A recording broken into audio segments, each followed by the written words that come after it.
Di mana-mana ya inginnya kita itu ya yang enggak baik jadikan baik.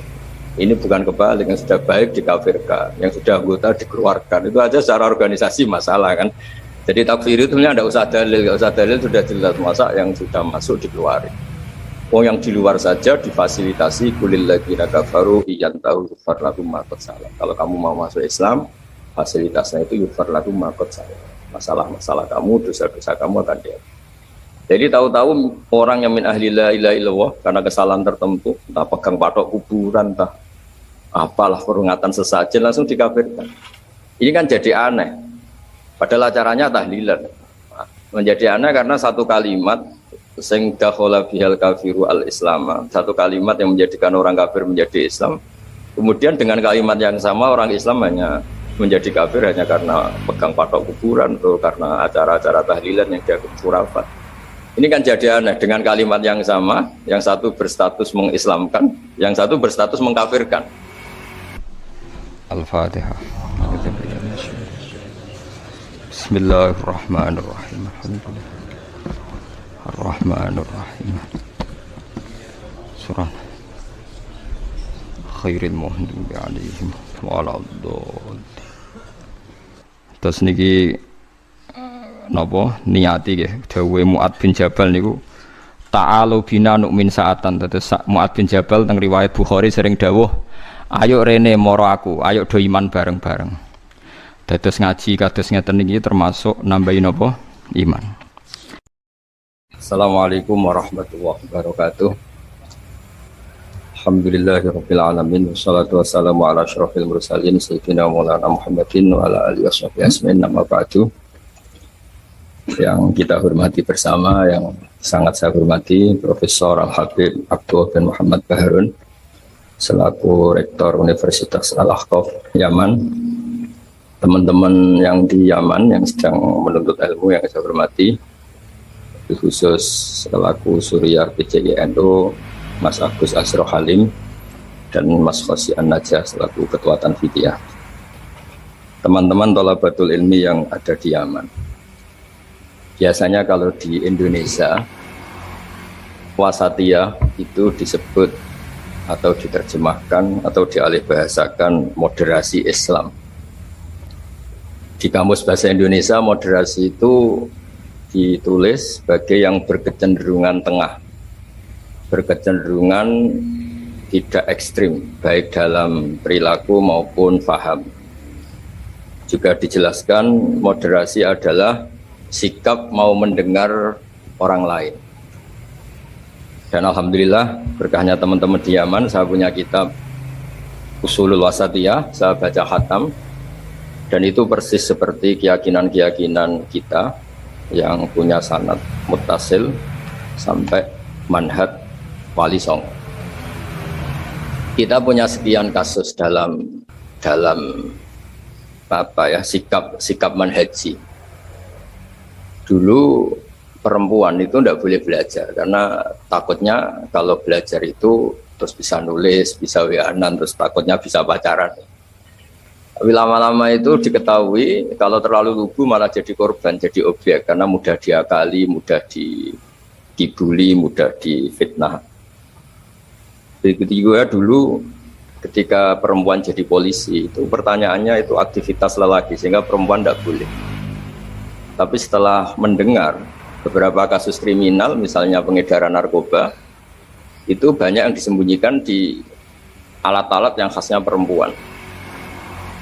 Sehingga semenjak dijelaskan polisi kalau itu narkoba disembunyikan di alat perempuan atau alat kelamin, kalau polisinya semua lelaki kayak apa?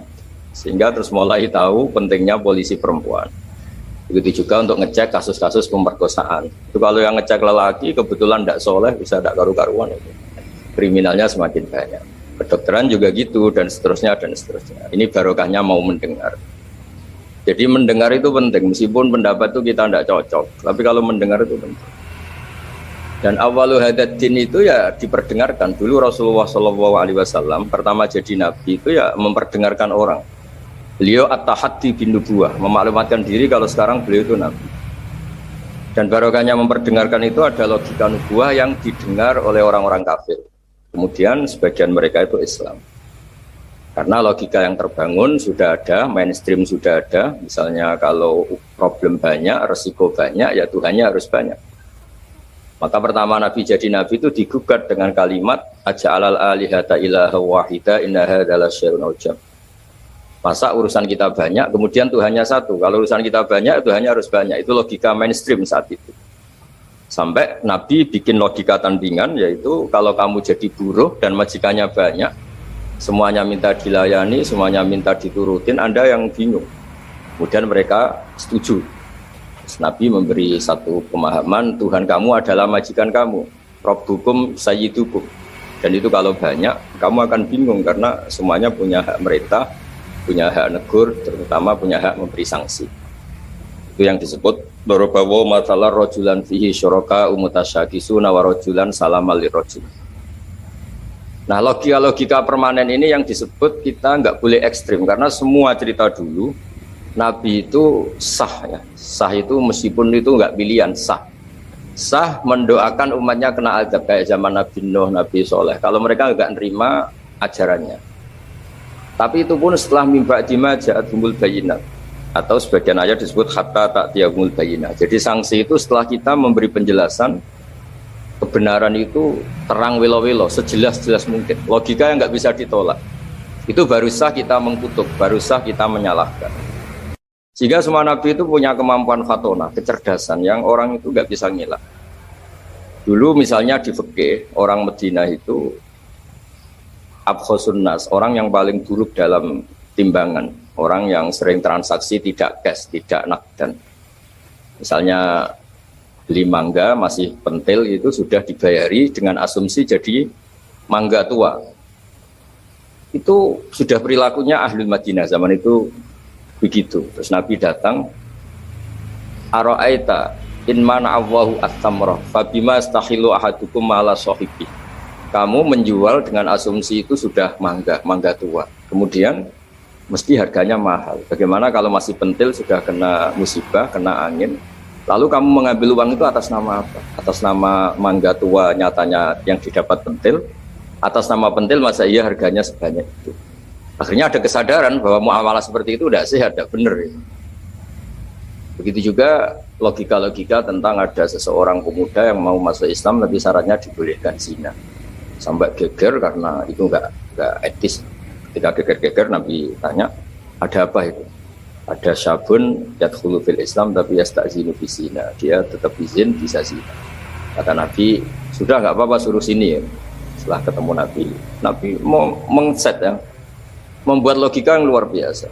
Atau hibbuhu li bintik, kamu suka kalau punya putri kemudian jadi demenannya orang, jadi dizinain orang.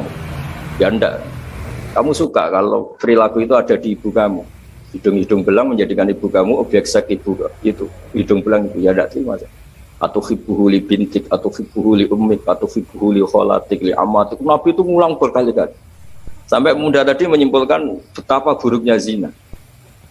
Bagaimana kalau korban itu anak saya, ibu saya, budik saya, budi saya, dan seterusnya. Semenjak itu kata beliau, kata pemuda tadi sama masuk Islam tanpa persyaratan boleh zina, dan zina itu abbahasya, sesuatu yang sangat buruk. Nah ini yang harus dilatih terus oleh sikap-sikap yang nyuwun sewu bisa disebut ekstrim, karena harusnya logika-logika Islam itu dipahami secara baik. Sehingga beberapa kali larangan-larangan manhiyat juga Allah menyebut innahu kana fahsyata wa matba wa sa'a sabila. Jadi disebut itu buruk sekali. Misalnya pembunuhan, bagaimana kalau itu anak kamu, korbannya keluarga kamu. Sadis juga gitu, bayangkan kalau itu korbannya anak kamu. Sehingga dari baca ini kitabnya Sayyid Abdul Harun, saya alhamdulillah baca dan baca mungkin 2 jam khatam karena memang pola itu pola mainstream. Jadi penting membaca kitab dengan mudah dan gamblang itu penting karena itu artinya ada mindset bersama, ada pikiran bersama yang kita terimanya itu sudah sayyuhal lisyarifin, nyaman. Jadi kalau saya baca kitab itu ukurannya gampang, kalau saya baca kok nyaman gampang berarti ya sepikiran karena ya memang mindset yang sama. Dan ciri utama kebenaran itu harus dicatat sayyuhal lisyarifin. Jadi kebenaran itu harus mudah dicerna. Caranya gimana ya tadi saya ulang lagi, kita harus mau mendengar. Jadi beberapa pemahaman yang keliru dulu misalnya tidak ada penyakit menular, kemudian ada orang Arabi yang mencoba unta yang waras dijejerkan yang kudisen, yang ternyata yang waras jadi kudisen, sehingga mereka protes, ya Rasulullah, kata engkau la adwa walatiarota, tidak ada penyakit menular, ini unta sembuh, unta sehat, kena unta gudikan ternyata ikut gudikan. Lalu sama Nabi dibenarkan, paman adal awala, lalu yang nulari yang pertama siapa? Itu asli ya Rasulullah dari Allah. Nah, ternyata pemahaman tadi dikira penyakit nggak boleh menular, itu dicoba yang sakit dijajarkan yang sehat, tapi Nabi membenarkan, maksud saya awal penyakit itu dari siapa? Tentu dari kehendak Allah Subhanahu wa Ta'ala. Nah, di sini akhirnya ada logika bersama bahwa untuk menghadapi sesuatu itu pentingnya mendengar. Kemudian yang terakhir, dan saya mohon nanti diskusinya tentang kitab ini, al-hulu wa takfir. Di mana-mana itu yang namanya nabi itu ya orang kafir dijadikan sebagai muslim, orang baik juga gitu. Di mana-mana orang baik minyak yang fasik jadi soleh, yang soleh kudu menjadi soleh pinter, yang setengah pinter menjadi pinter banget, syukur-syukur jadi wali. Nah, logika-logika itu harus permanen. Di mana-mana ya inginnya kita itu ya yang enggak baik jadikan baik. Ini bukan kebalik, yang sudah baik dikafirkan, yang sudah anggota dikeluarkan. Itu aja secara organisasi masalah kan. Jadi takfir itu sebenarnya tidak usah dalil sudah jelas, masa yang sudah masuk dikeluarin. Yang di luar saja difasilitasi kulil ladzina kafaru iyantahu yufar lahum ma qad salam. Kalau kamu mau masuk Islam, fasilitasnya itu yufar lahum ma qad salam. Masalah-masalah kamu, dosa-dosa kamu akan dihapus. Jadi tahu-tahu orang yang min ahli la ilaha illallah karena kesalahan tertentu, entah pegang patok kuburan, entah apalah peringatan sesajen langsung dikafirkan. Ini kan jadi aneh. Padahal acaranya tahlilan. Menjadi aneh karena satu kalimat sing dakhala bihal kafiru al-islam, satu kalimat yang menjadikan orang kafir menjadi Islam. Kemudian dengan kalimat yang sama orang Islam hanya menjadi kafir hanya karena pegang patok kuburan atau karena acara-acara tahlilan yang dianggap khurafat. Ini kan jadi aneh dengan kalimat yang sama, yang satu berstatus mengislamkan, yang satu berstatus mengkafirkan. Nah, sering mendengar gini insya Allah menjadi luar biasa. Masyhur itu dicerita di Bukhari, dan saya senang cerita itu. Ada orang syaribul khamri, mulai dulu memang muhibbinnya Kiai itu macam-macam. Dia itu syaribul khamri, tapi kalau nggak di masjid nggak senang. Dia sukanya di dekat-dekat masjid karena dia nggak mau jauh dari tempat orang soleh. Sehingga ketika dikhat oleh Nabi karena keseringan minum, sampai wakana yulaqabu himaron, di Bukhari disebut orang itu panggilannya himar. Tapi ketika sahabat mulai melaknati dia, kata Nabi, la tal'anuhu fa innahu yuhibbu wa rasulah. Kamu jangan melaknati pemuda itu, bagaimanapun dia senang Allah dan Rasul. Itu di bab tobat, di beberapa bab di kitab Ihya dijelaskan, sama ingat kalimatnya. Falam yukhrijhu bil ma'siyah anil mahabbah. Nabi tidak mengeluarkan orang itu dengan salahnya dia syurbul khamri, tidak dikeluarkan dari status mahabbah. Falam yukhrijhu bil ma'siyah anil mahabbah.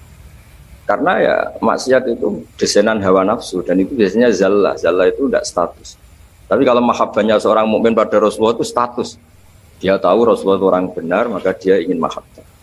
Ya, karena dia punya nafsu, terus ada zallah. Jadi harus dibedakan mana status, mana zallah.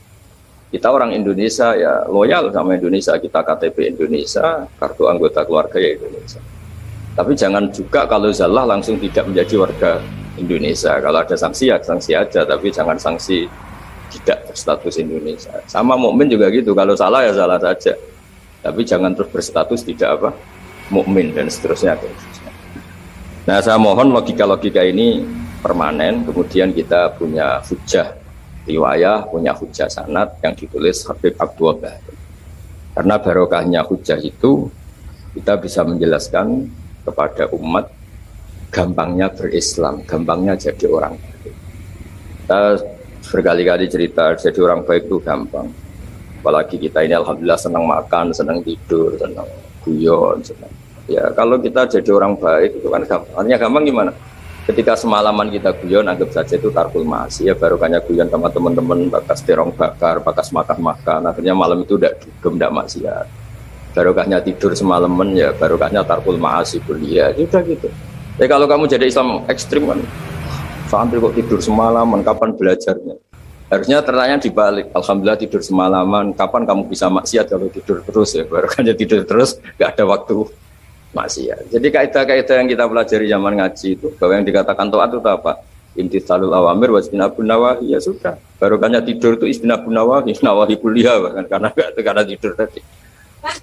Nah, barokahnya cara pandang yang mudah, sederhana, itmamin mubakhin ila wa tahaqqaqu bihi tarku haramim ma. Fa'il zamu minas sukun tarkul qatli wa minas sukut tarkul qadar. Itu ada di kitab Lubul Usul. Orang itu kalau melakukan mubah, pasti saat melakukan mubah itu ada tarkul haram. Tarku haramim ma, kan meninggalkan haram apa saja. Makanya perilaku kiai-kiai ya gejol-gejolkan, santri ya gejol-gejolkan. Itu bukan nilai gejol-gejolkannya, tapi istildat bil mubahat, nyaman dengan hal-hal yang dibolehkan Allah. Dan konsekuensi dari itu saat itu juga pasti tarkul mas. Nah, berkahnya berpikir seperti ini jadi enak. Nabi juga sering ketemu anak-anak tanya, ya Umar, mafalan Umar, kabar burung kamu